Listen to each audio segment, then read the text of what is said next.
share your personal journey of moving to Canada? The cold, the cold. I came during the winter, Oh, okay. so the first cold. No, I've never experienced that before. It's like I walked into a deep freezer. Like it was so cold. My jacket could not even do anything. I was shaking. So I basically came to Canada for school, and now I go to university here. So yeah, that's basically it. And the flight was like 24 hours, which is pretty long. I moved to Canada 10 years ago, and I moved here for school. I went to Fanshawe, I did marketing management there, and it's been a good 10 years. They've been really good to me. I work in advertising. What were some of the initial challenges that you faced when you moved to Canada? Initial challenges was finding where to stay. That was one of the first one because I don't know anybody in Canada. I don't know how to search for houses. I don't know how to look for houses. How do you want to start looking for houses? But one thing I always known is that I I have that gift of adapting to my environment easily. So I just have to look for the next step to take because I like to look at the problem of what to do next instead of looking at the problem, oh, this is overwhelming. So when I say what to do next, I moved to international center. I started looking for, asking people, do you have, how can I get a house? Where can I get a house? Do you need any availability? Like I was just asking everybody. I didn't care who you are. I will walk up to you and I'll ask you. I don't care. Yeah. And at the end of the day, I was able to get somewhere, and the house I got was a good one because they were all Nigerians, they were all guys. Even for the very first night, because I didn't have any furniture, it was non-furnished room. The guy had to sleep on the floor, and I slept on his bed. That's how welcoming it was for me. So it was a good experience. Yeah. Nice. One of the challenges for me was back then it was really hard to get employment. I believe a couple of factories that closed down in London, so it was everyone was scrambling for jobs. So it was competitive even for for scraps. If there was a job available, there were like hundreds of people applying for it. So, but I did overcome those challenges. I was employed from my third week, I believe. For me, one of the big challenges was listening and being able to understand the lecture. So I remember my very first lecture in my first year was comp science class, and that professor was using a lot of slangs, and I wasn't be able to understand all of them. Probably my understanding is like 60% or 70%. So, but over months, I feel like I could understand more, and by now I'm able to get fully involved in like the whole discussion, or like I'm also able to I'm also feel comfortable to like speak up or raise my hand to ask a question in the class using English. So yeah. My family came in the 80s, and the 80s wasn't like so. It's right now it's great because we're more diverse and cultural, but London in 1985 in the 80s is a different London. And so you didn't really have they didn't really have like like a Salvadoran diaspora or Latino diaspora, because all of the diasporas, like everybody just goes to the US really predominantly, and like the way that they came here were just like through like a government sponsored program of like landed immigrant status is what they were given. Like, London was kind of discriminatory. Like my aunt she went to Western, which was pretty good, like especially in the late 80s and early 90s. That she was smart. She just was able to do it, but she would tell me like professors did look at her like weird, and they did say like discriminatory things to her, that that she felt like she didn't deserve to be there. So it's like a different time, and especially higher education at Western in the 80s. Like it's just like, and especially with people like they don't know about like Salvadorans or Latinos or that community. So it's just like it was very hard and wasn't as welcome. So I'm kind of glad, although I know there's challenges. It's like assuring to me to hear, be like, okay, it's not as horrendous, and people are a little bit more opening, even though it's not perfect, obviously. Yeah. But it's not as horrible. Yeah. That's what I heard. True. Can you describe any cultural differences or cultural shock moments you encountered when adapting to life in Canada? Poutine. Yeah. I would say I was surprised. That it was good? Yeah,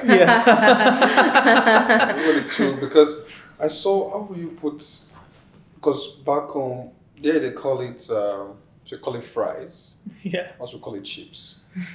And okay, then I put in some brown thing on it called gravy. And okay, I said, okay, let me try this poutine. It's in a box. I tried it, and it was good. I was surprised. Like, that's one thing about food is that the way you see it might not be the way it tastes. And that's what I've come to realize. And over time, I've tasted different types of poutine. I've even tasted the shawarma poutine. I'm like, okay, there's a twist to it now. There's a twist to it now. I say, yeah. So that was a shock for me. Like, okay. And I've never had of poutine in my life until I came to Canada. I've never heard of it. Talk more of seeds. So it was a good shock and a good transition for me. I'm like, yeah, this is nice. For me, one cultural shock moment, it's not more of a shock, but it's just understanding convention and tradition. There's a party back home, you should just show up, right? Yeah, you got to show up with booze. You show up with your beer, or you show up with what are you going to drink. And I kind of learned that. I'm talking about house parties. And one of my close friends, befriended like within my first month in Canada, she was like, Alvin, we invited you to the party. Like, we understand you're not from here, but like next time anyone invites you, just carry your own booze, like whatever you're gonna consume there, because that's kind of a convention here. And I picked it up, and now I never go empty-handed, no matter what. Yeah, it's more kind of like individualistic culture here. And one culture shock that I had was the lunch break thing. Back home in China, people took their lunch as the biggest meal, almost the biggest meal in like a day. So so when I go to the college here, I saw like people bring like some sort of lunch box with them, like with sandwich, like probably just one sandwich or even just some salad.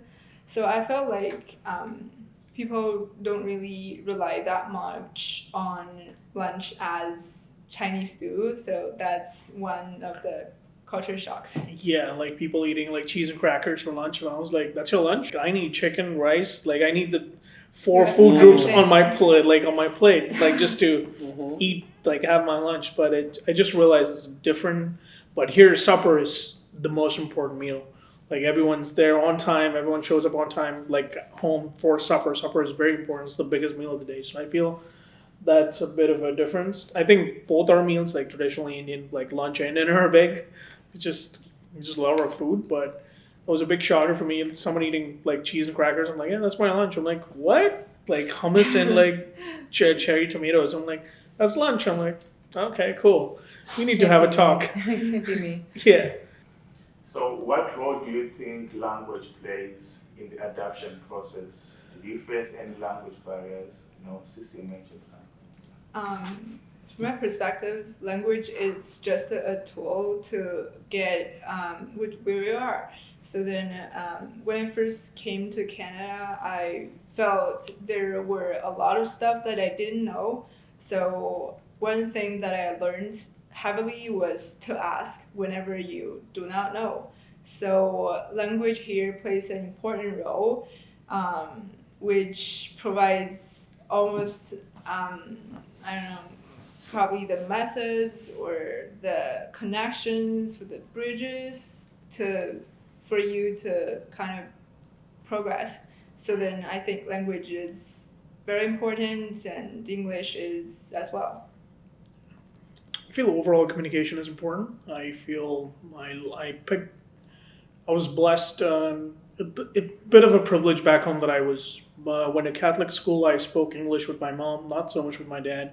English was the medium of education, in my school until I graduated university, and even in the workforce in the city that I come from, English is predominant. Even my close friends from back home who are still there, I speak to them in English. So it was still like, it's just second nature to me. Like English is the way for me.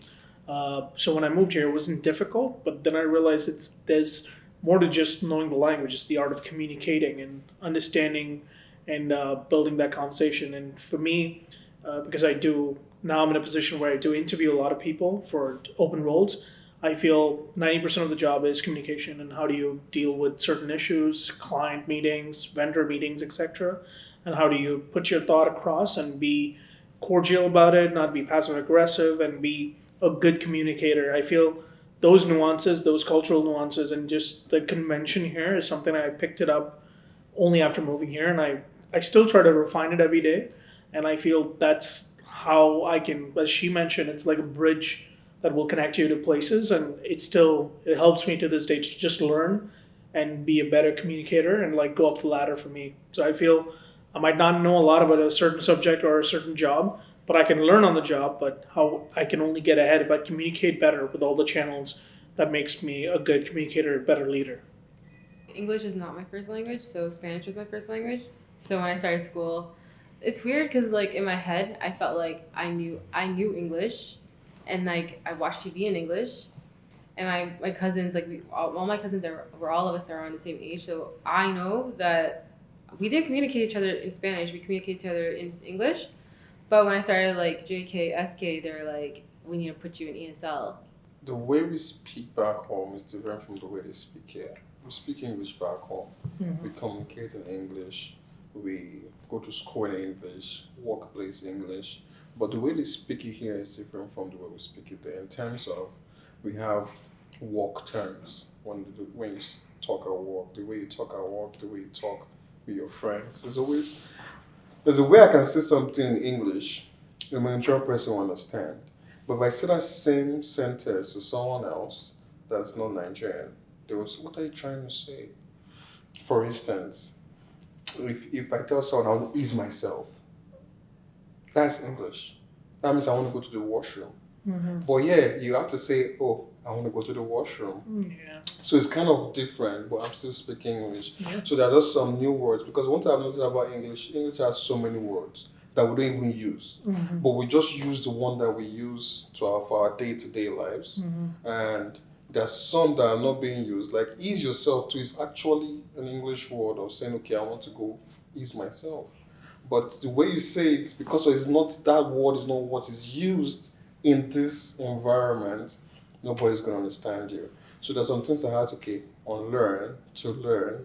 And yeah. Yeah, it's the art of unlearning some certain things, right? I like how I learned how to use which words in certain contexts. Yes. Yeah. Yeah. What challenges do you think individuals from diverse cultural backgrounds face in Canada, and how can these challenges be addressed? I'll say the challenge that people face, I'll say the biggest challenge is job, getting a job. I've seen people that moved here. It's a big thing. Even when back home they're professionals in their jobs. They know what they're doing.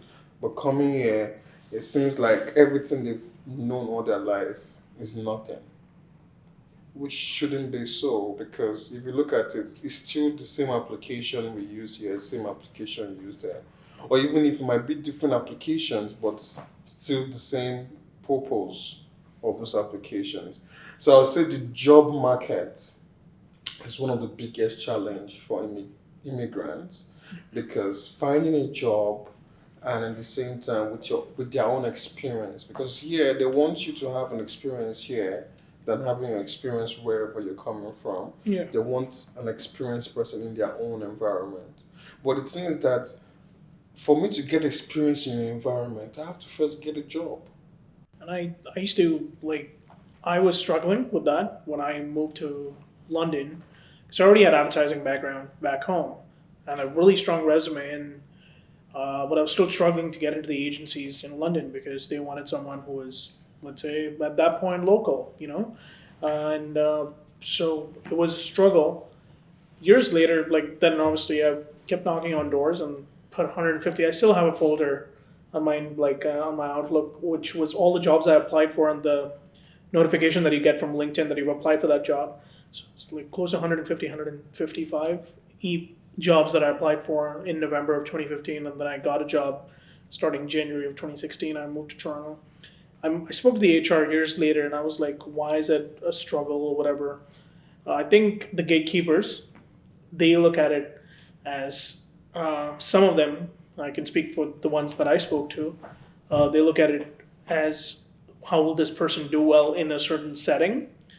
And now that setting back then was different, but now it's changing. So even the gatekeepers are changing. They're not, they might look at 30% on the job skill. 70% is your overall cultural, like your personality and how it's gonna affect the lives of people around you. So, but again, that's not a really good way of looking at it. You know, you could be really good at your job and you could have really good personality, but sometimes they look at your resume, your name, they can't even pronounce your name and you don't get a call. I know that's happened a lot. I've been in those rooms where they looked at a name and they were like, how do I pronounce this? And then I'm like, this is how you say it. So a lot of people lose those opportunities. So a few years ago, when unfortunately, like the unfortunate event of George Floyd happened, the murder happened, and then every corporate entity started having a diversity, equity, inclusion committee. They were like, we need to do this. It was more, I felt like it was more PR then, but I think now, in retrospect, I believe I'm glad it happened because there was no representation for the longest time in the corporate space. And after that, I was part of a committee for my old firm, and I told them, when you get resumes, let's not have names. Let's not look them up on LinkedIn. HR isolates the hiring managers, and we don't make any decision based on their name. We'll just look at work experience. And even in the work experience, don't show the cities that they worked in. Because then I would have this, because the moment you tell someone your name, everyone's like, oh, where are you from? What's your background? You know, they try to put you in a box. Let's not put people in a box. So the problem, it's a big systemic problem within the corporate space. That's why people are not getting those jobs. Like your friends are struggling because they have the skill, but the gatekeepers they're like, yeah, doesn't have Canadian experience. Mm-hmm. What is Canadian experience, really? Do you think it's like harder for immigrants now than it was 10 years ago? It's far more difficult now because now the volume, there's less jobs, more people coming in. And because Canada is the PR that Canada shows the promised land for everyone in that part of the world. Because quote unquote, we're first world, but we don't really act like it. I'm going to say it because I'm a Canadian citizen and I have every right to say it. We don't act like it. Mm-hmm. And the way we're treating our immigrants is not the right way to do it. So I feel it's even more difficult now for immigrants to get in because there's more people applying for those jobs. There's more people coming here with qualifications. And let's say let's say I had a child who went to Western, did 4 years of university. He's competing with someone who did university back home. We have a lot of competition. It's even. I'm glad it is, it's even competition, but at the same time, there's less jobs, a lot of people applying, and the volume is only going to increase. So we need to look at policy a little differently now. Like, do you think the policies need to be like more restricted? Like, cause I'm not saying no to immigration. I feel more to the fact that, like, I'll give you a current example, like the whole international student crisis that's happening, and the government's finally intervened after a long time because I'm part of that stream. I'm actually, I was a beneficiary of that particular international student scheme 10 years ago, right? I got my work permit, became permanent resident, and then became a Canadian citizen, homeowner, etc.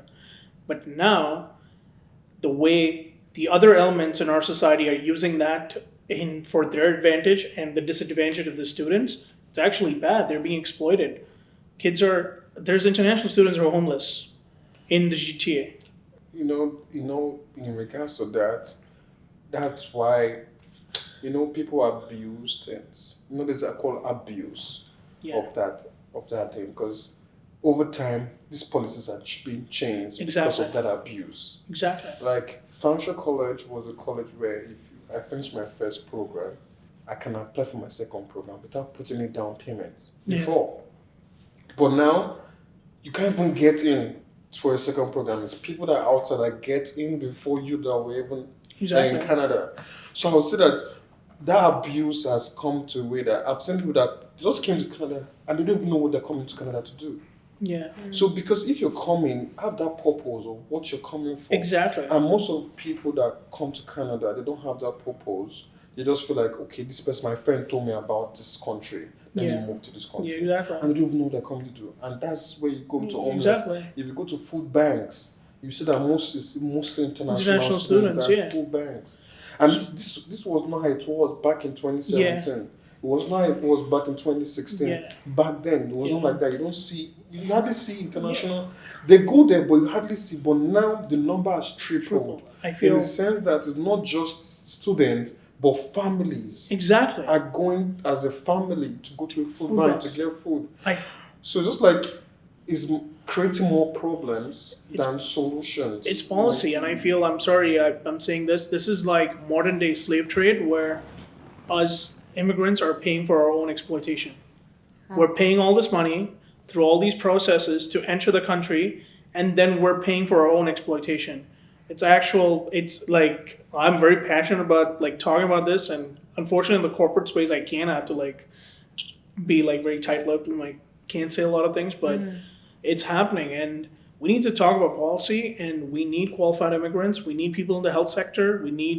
We don't want anyone waiting for 2 years to get an MRI scan. We need someone, like, we need to improve the basis of this country, which is free healthcare. Then it's not free, but the certain elements of our, like the pillars of our country, which is the strength of this country, strengthen that first. And then let's look at like building tech and finance infrastructure, etc. That is just the beauty of it, right? Yeah, The foundation. exactly. Okay, you have people here. Work on, like, build everyone here. Exactly. Because I now looked at it like this. Over the years, Yeah, since 2017, in this short period of time, the way things have skyrocketed Yeah. in terms of prices, but the salaries are all have the to same. stay the same. Yeah. But it's like, yeah, that's even Canadians here, we're struggling. Yes. Like, it's like for me myself, I'm like, I cannot imagine what it would be like to be like a refugee or immigrant in 2023. Because I'm like, like I did everything right. I went to school, got my education, I worked, I have my house, like I did everything right. But the struggle is real, and it's harder, and I know it wasn't like that all the time. And but now I'm like, people who are by themselves here, who are new immigrants, who don't know the language or don't have any connections, I'm like, I don't know how they're surviving. And I just see the problem getting worse. So it's just like, I'm like, of course I'm for immigration. Like, obviously being I'm here because of immigration. Exactly. So I would never be like, but it's a kind of like, there's something going on is wrong. There is the exploitation. Yeah. I agree with that. Yeah. Because it's like, oh, we need people to fill in these like abysmal jobs that no one wants. Okay, but you don't think that people also want to improve their lives? Like, that's the Exactly. immigration experience. Yeah. You're here, you take on the crappy jobs. Yeah. But you have a dream, and you have a ambition, and you have the drive Yeah. to improve.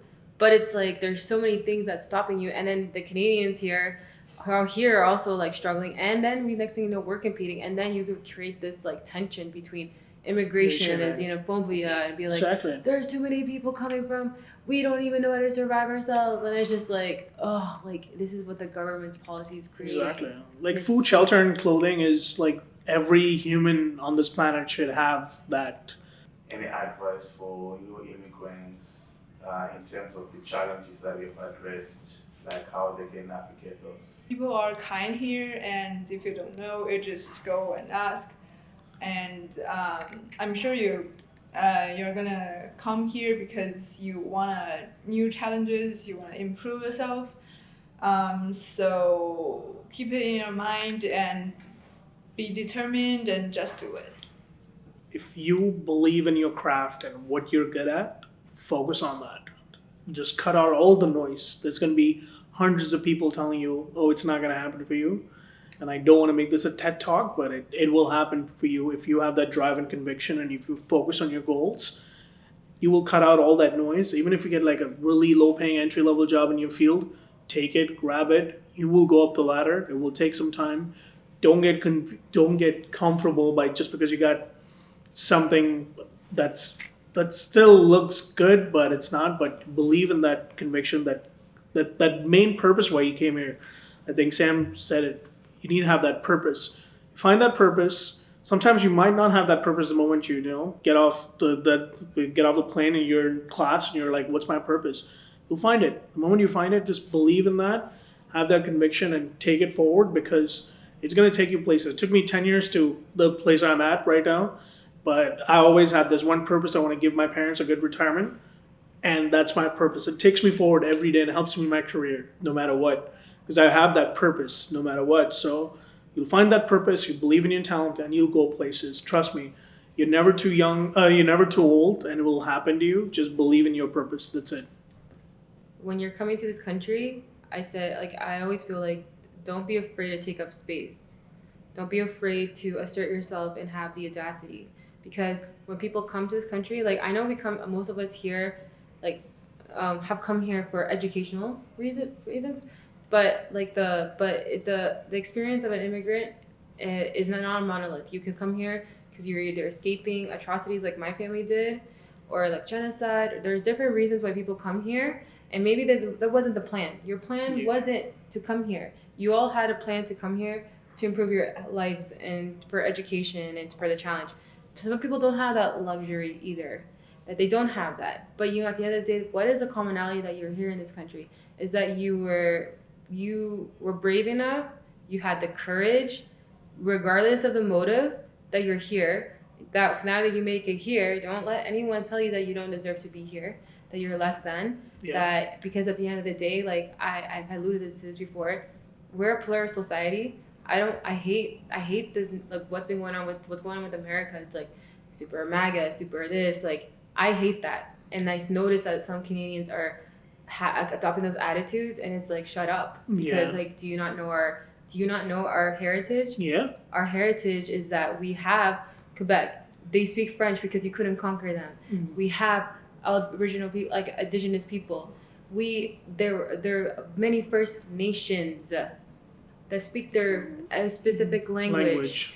We're a country of many nations, so we are not a melting pot. We're a culture mosaic. So that means that you are, any person that comes here, refugee, immigrant, student, international student, take up space, and don't let anything or anyone tell you that you're less than, you can't survive here and you can't thrive here. Exactly. And like we need more experiences like that. I know it's hard, but there's so many examples that do exist.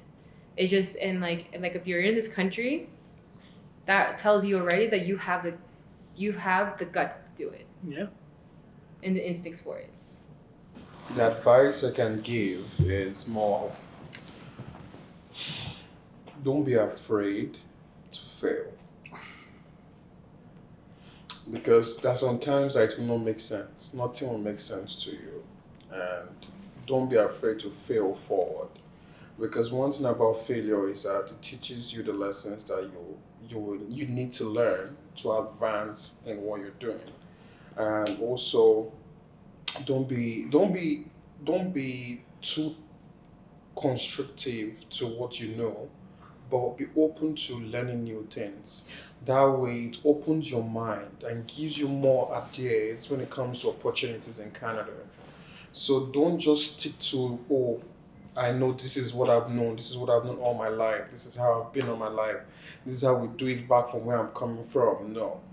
You're coming to a place where there's multiple cultures, multiple personalities.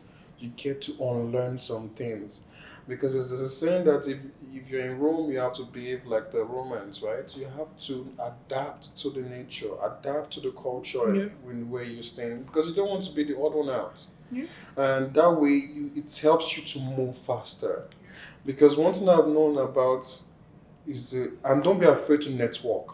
Yeah. Always be ready to network with people, because the greatest resource you can ever have in this life are people. Yeah.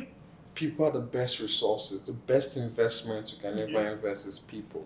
Why do you think our parents put a lot of money to send us to school? Yeah. Because they're investing in us to come back and also bless them. Yeah. So it's just the way it is. So don't be afraid of all those things. Just know what you're coming for, like what you guys have already said. Yeah. Know what you want and go for it. Don't be afraid for it. Yeah. Okay, thank you guys. Really appreciate your time. Yeah. It's time for food now. How do you Yeah. say food in your language? Onje. Onje, Comida. comida, Yeah. Kana. Mahua. maha. Yeah. Time for maha, comida, Kana. kana, Onje. onja. Okay, thanks guys.